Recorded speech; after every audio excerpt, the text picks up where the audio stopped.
Hello guys, இன்னைக்கு நம்ம வீடியோல நம்ம பார்க்க போற இடம் சாதாரண இடம் கிடையாது. சிவபெருமான நம்ம இங்க லிங்கத்துல மட்டும் இல்லாம நடராஜர் வடிவத்துல பார்க்க போறோம். அது மட்டும் இல்லாம இங்க ஒரு முக்கியமான விஷயம் இருக்கு. அந்த விஷயம் என்னன்னா, இந்த கோவில்ல கடவுள் இருக்காரா இல்லையா அப்படிங்கிற ஒரு மிகப்பெரிய ரகசியம் இருக்கு. அதுதான் சிதம்பர ரகசியம். அது மட்டுமே இல்லாம இந்த கோவிலோட கட்டிடக்கலை, தூண்கள்ல இருக்கிற சிற்பங்கள், தங்கத்தால் வேயப்பட்ட கூரை, 4 கோபுரங்கள் அப்படின்னு சொல்லி இன்னைக்கு நம்ம வீடியோல சிதம்பரம் நடராஜர் கோவில தான் எப்படி இருக்கு அப்படின்னு சொல்லி உள்ள போய் பார்க்க போறோம். வாங்க உள்ள போயிட்டு பார்க்கலாம். நம்ம வீடியோவை நம்ம சேனல்ல புதுசா நீங்க பாக்குறீங்கன்னா மறக்காம லைக் பண்ணுங்க, ஷேர் பண்ணுங்க, சப்ஸ்கிரைப் பண்ணுங்க. வாங்க இப்ப நம்ம இந்த சிதம்பரம் நடராஜர் கோவில் எப்படி இருக்கு, இங்க இருக்கிற வரலாறு என்ன அப்படின்னு சொல்லி நம்ம வீடியோல பார்க்கலாம். சிதம்பரம் ஊருக்கு வந்துட்டு இந்த கோவிலை பார்க்காம நம்மளால போகவே முடியாது. இப்ப நம்ம முன்னாடி பாருங்க, இந்த பிரம்மாண்ட கோபுரம் எப்படி இருக்கு அப்படின்னு சொல்லி நம்ம தூரத்துல இருந்து பார்க்கும்போதே இவ்வளவு பிரம்மாண்டமா இருக்கு. ஆனா இந்த கோவிலுக்குள்ள போனதுக்கு அப்புறம் இன்னும் நிறைய இன்ட்ரெஸ்டிங்கான விஷயங்கள் இருக்கு. குறிப்பா நடராஜர் எப்படி இங்க வழிபடுகிறாரு, இந்த கோவில் ஏன் பஞ்சபூத ஸ்தலங்கள்ல ஆகாய ஸ்தலம்னு சொல்லப்படுது, 108 காரணங்கள் என்ன, எல்லாரும் சொல்ற சிதம்பர ரகசியம் என்ன, இது எல்லாத்தையுமே நம்ம இப்போ உள்ள போய் பார்க்கலாம். இப்ப நாம அப்படியே கோவிலுக்குள்ள வந்துட்டோம். முதல்ல இந்த கோவிலோட அளவை கொஞ்சம் பாருங்க. ஒரு இடத்துல நின்று முழுசா பார்க்கவே முடியாத அளவுக்கு மிகப்பெரிய கோவில் வளாகம். நம்ம நடந்து போகும்போது ஒவ்வொரு பக்கமும் ஒரு மண்டபம், ஒரு சன்னதி, ஒரு சிற்பம் அப்படின்னு தொடர்ந்து வந்துகிட்டே இருக்கும். இந்த கோவில் ஒரே ஒரு காலத்துல கட்டி முடிக்கப்பட்டது கிடையாது. பல நூற்றாண்டுகளா பல அரசர்களுடைய பங்களிப்புல இந்த கோவில் வளர்ந்து வந்திருக்கு. குறிப்பா சோழர் காலத்துல சிதம்பரம் ரொம்ப முக்கியமான இடமா இருந்திருக்கு. அதனால இந்த கோவிலுக்குள்ள நாம பார்க்கிற பல விஷயங்கள்ல சோழர் காலத்தோட தாக்கத்தை பார்க்க முடியும். பார்த்தோம்னா ஸ்ரீ சபாநாயகர் கோவில் அப்படின்னு சொல்லி மென்ஷன் பண்ணிருக்காங்களா, இதுக்கு என்ன மீனிங் அப்படின்னா, இந்த கோவில சிதம்பரம் நடராஜர் கோவில் மட்டும் இல்லாம சபாநாயகர் கோவில் அப்படின்னு சொல்றாங்க. சபாநாயகர்னா சபைக்கு தலைவர்னு அர்த்தம். இங்க நடராஜர் சபாநாயகராக இருக்கிறதுனால இந்த பேரும் வந்திருக்கு இந்த கோவிலுக்கு. அதனால சிதம்பரம் நடராஜர் கோவில், தில்லை நடராஜர் கோவில், சபாநாயகர் கோவில் அப்படின்னு சொன்னாலுமே இந்த கோவில் தான். இப்ப நம்ம இந்த கோவிலோட கிழக்கு வாசல் கிட்ட தான் இருக்கோம். வாங்க இப்ப உள்ள போயிட்டு இந்த கோவில்ல வேற என்னென்ன இருக்கு அப்படின்னு சொல்லி அப்படியே பார்ப்போம். இந்த கோபுரத்தோட இடது பக்கம் பார்த்தோம்னா விநாயகரோட சன்னதி இருக்கு. அப்படியே வலது பக்கம் பார்த்தோம்னா முருகருடைய சன்னதி இருக்கு. இப்ப இந்த கோபுரத்தை இன்னொரு தடவை பாருங்க. சிதம்பரம் கோயிலுக்கு 4 முக்கியமான கோபுரங்கள் இருக்கு. கிழக்கு, மேற்கு, வடக்கு, தெற்கு 4 திசைகள்லயும் கோபுரங்கள் இருக்கு. இந்த கோபுரங்களை சும்மா ஒரு என்ட்ரன்ஸா மட்டும் பார்க்க கூடாது. இதுல இருக்கிற சிற்பங்களை கொஞ்சம் கவனிச்சு பாருங்க. குறிப்பா நடனத்தோட தொடர்புடைய சிற்பங்கள் இங்க ரொம்ப முக்கியம். 108 கரங்கள்னு சொல்லப்படுற பரதநாட்டிய அசைவுகள் இந்த கோவிலோட கோபுரங்கள்ல சிற்பங்களா காணப்படுது. அதனால அந்த காலத்துல நடனம் ஒரு கலை மட்டும் இல்லாம கோவில் மற்றும் ஆன்மீகத்தோடு எவ்வளவு தொடர்புல இருந்திருக்கு அப்படின்னு சொல்லி நம்ம இந்த கோபுரத்தை பார்த்தா புரிஞ்சுக்கலாம்.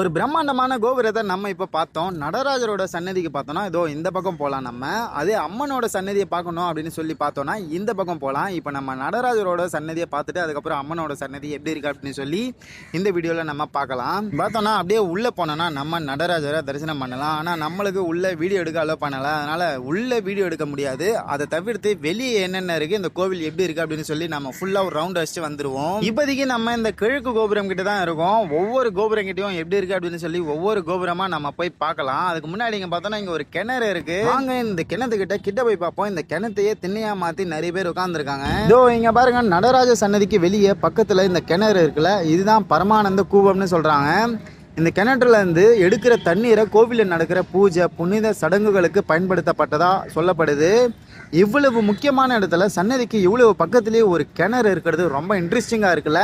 அது மட்டும் இல்லாம இந்த கிணத்துல பார்த்தோம்னா நிறைய பேர் காசும் போட்டிருக்காங்க பாருங்களேன். இதோ பாருங்க, இந்த படியிலேயே போட்டிருக்காங்க.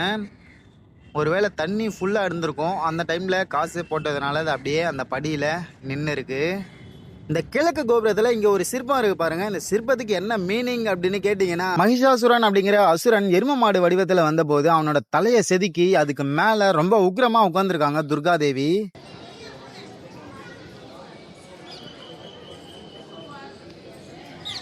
இப்ப நம்ம அப்படியே கோயில் குளத்துக்கிட்ட வந்துட்டோம். இங்க பாருங்க, இப்ப குளத்துல தண்ணியே இல்ல, ஒர்க் நடந்துட்டு இருக்கு.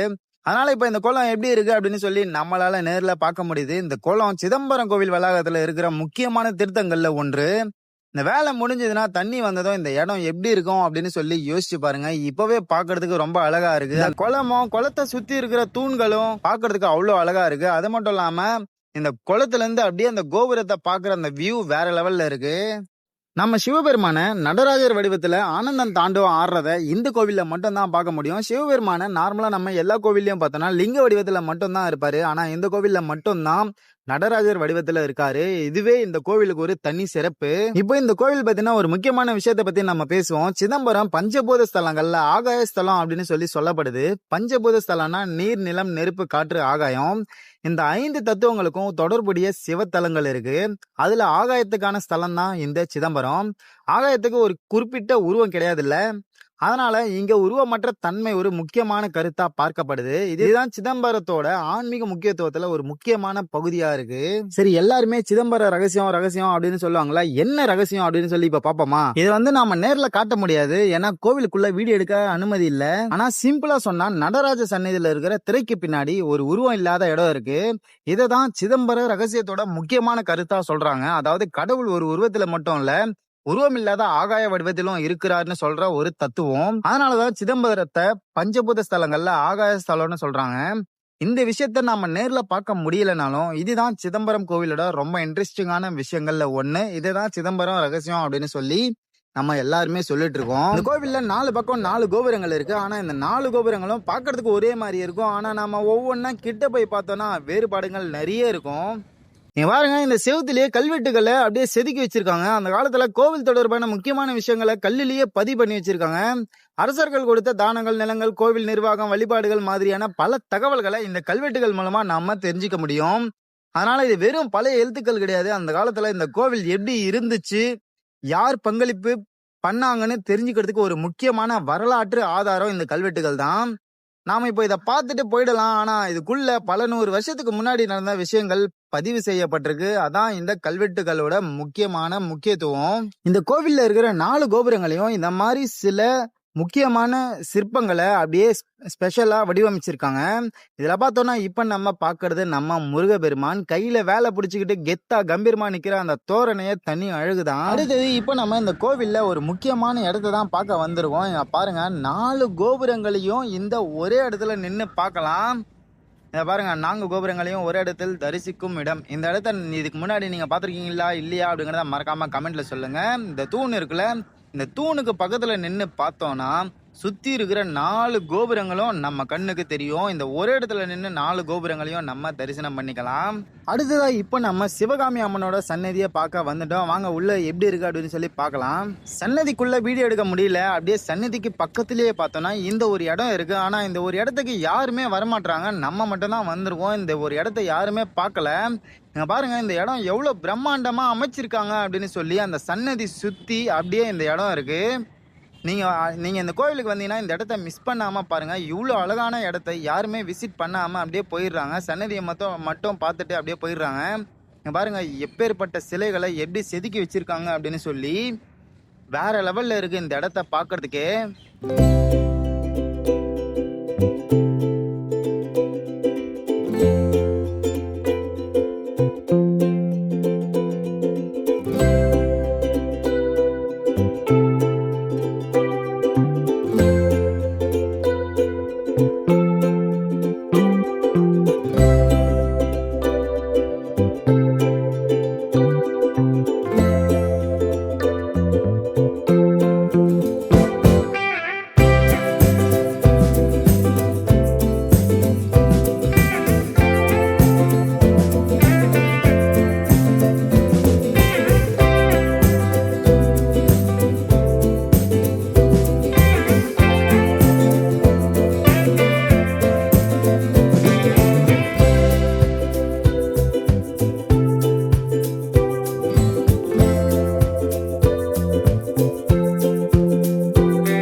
அப்படியே இங்க பார்த்தோம்னா 1947 கட்டின ஸ்ரீ பாண்டியநாயகன் சுப்பிரமணிய சுவாமி கோவில் ஒன்று இருக்கு. அதாவது நம்ம முருகன் கோவில் ஒன்று இருக்கு. இந்த கோவிலையும் நிறைய பேர் பார்க்காம மிஸ் பண்ணிட்டு போயிடுறாங்க.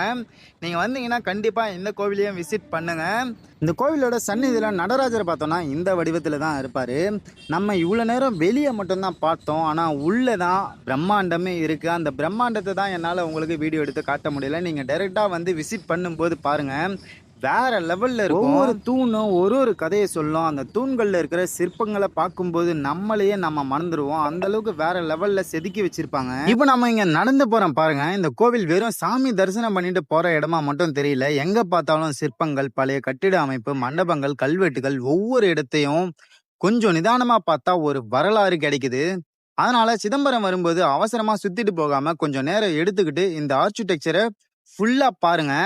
குறிப்பா கோபுரங்கள்ல இருக்கிற சிற்பங்களையும் நிதானமா பாருங்க. அந்த காலத்துல இருந்த கலைஞர்களோட திறமை எவ்வளவு பெரியதுன்னு அப்பதான் நம்மளுக்கு புரியும். நம்ம பொதுவா ஒரு கோவிலுக்கு போனா என்ன பண்ணுவோம்? சாமியை பார்ப்போம், வணங்குவோம், வெளியே வந்துருவோம். ஆனா சிதம்பரம் அப்படி இல்ல. சாமியை தரிசனம் பண்றதோட சேர்த்து இந்த கோவில் ஏன் இப்படி கட்டப்பட்டிருக்கு, இந்த சிற்பம் என்ன கதை சொல்லுது, நடராஜரோட நடனத்துக்கு என்ன அர்த்தம், ஆகாயஸ்தலம் அப்படின்னா என்ன, சிதம்பரம் ரகசியம்னா என்ன அப்படின்னு சொல்லி நம்ம மைண்டுக்குள்ள பல கொஸ்டின்ஸ் வந்து ரன் ஆகும். இந்த சிதம்பரம் கோவிலுக்கு நீங்க வரீங்க அப்படின்னா காலையில 6 மணில இருந்து மதியானம் 12 மணிக்குள்ள வாங்க. அப்பதான் தரிசனம் பண்ண முடியும். அதுக்கப்புறம் பார்த்தோன்னா சாயங்காலம் 5 மணிக்கு மேலே நைட்டு 10 மணி வரைக்கும் தரிசனம் பண்ணிக்கலாம்.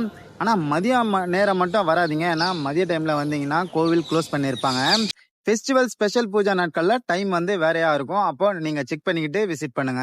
இந்த கோவிலில் நடராஜரோட சன்னதிக்கு மேலே ஒரு தங்க கூரை இருக்கும். இந்த தங்க கூரையை பற்றி பார்த்தோம்னா இந்த தங்க கூரையே ஒரு தனி அட்ராக்ஷன் மாதிரி இருக்கும். இந்த தங்க கூரையோட தொடர்பா 21,600, 72,000 போன்ற எண்களுக்கு பாரம்பரிய விளக்கங்கள் சொல்லப்படுது. 21,600 அப்படின்னா என்னன்னா ஒரு நாளோட மூச்சுகளோட தொடர்புடையது அப்படின்னு சொல்றாங்க. 72,000 அப்படின்னா உடலோட நாடுகளோட தொடர்புடையது அப்படின்னு சொல்றாங்க. இது வந்து பாரம்பரிய விளக்கம். அதனால இதை ஹிஸ்டாரிக்கல் ஃபேக்ட்னு சொல்லாம இதை கோவிலோட ஆன்மீக மரபுல இப்படி விளக்கப்படுது அப்படின்னு சொல்லி நாம புரிஞ்சுக்கலாம். இப்ப நம்ம இந்த சிதம்பரம் கோவில சுத்தி பார்த்துட்டோம். இங்க பாத்தீங்கன்னா உள்ள நான் அந்த வீடியோல சொன்னதை விட சொல்லாத நிறைய சன்னதிகளும் நிறைய சிற்பங்களும் இருக்கு. அதை எல்லாத்தையுமே வீடியோ எடுத்து காட்ட முடியல. இந்த வீடியோவை ஷார்ட் அண்ட் ஸ்வீட்டா உங்களுக்கு காட்டணும் அப்படின்னு சொல்லி முக்கியமானது மட்டும் இந்த வீடியோல அப்லோட் பண்ணிருக்கேன். நம்ம இங்க பார்த்தோம்னா ஒரு கோவில் மட்டும் கிடையாது. வரலாறு, கட்டிடக்கலை, சிற்பக்கலை, நடனம், ஆன்மீகம் அப்படின்னு சொல்லி எல்லாமே இந்த ஒரே இடத்துல இருக்கு. குறிப்பா நடராஜரோட ஆனந்த தாண்டவம், 108 கரணங்கள், ஆகாயஸ்தலம், சிற்சபை, சிதம்பர ரகசியம் இவை எல்லாமே சிதம்பரத்தோட தனித்துவமான ஒரு இடமா மாற்றுது. நீங்க சிதம்பரம் வரும்போது சாமி தரிசனம் மட்டும் பண்ணிட்டு போகாம இந்த கோவிலை கொஞ்ச நேரம் எடுத்துட்டு சுற்றி பாருங்க. அப்பதான் இந்த இடத்தோட உண்மையான அழகு நமக்கு புரியும். இந்த வீடியோ உங்களுக்கு பிடிச்சிருந்தா லைக் பண்ணுங்க. மறக்காம நம்ம ஜேர்னி வித் பிஜே சேனலை சப்ஸ்கிரைப் பண்ணுங்க. இதே மாதிரி இன்னொரு இன்ட்ரெஸ்டிங்கான வீடியோல நம்ம மீட் பண்ணுவோம். அது வரைக்கும் டேக் கேர் அண்ட் பாய்.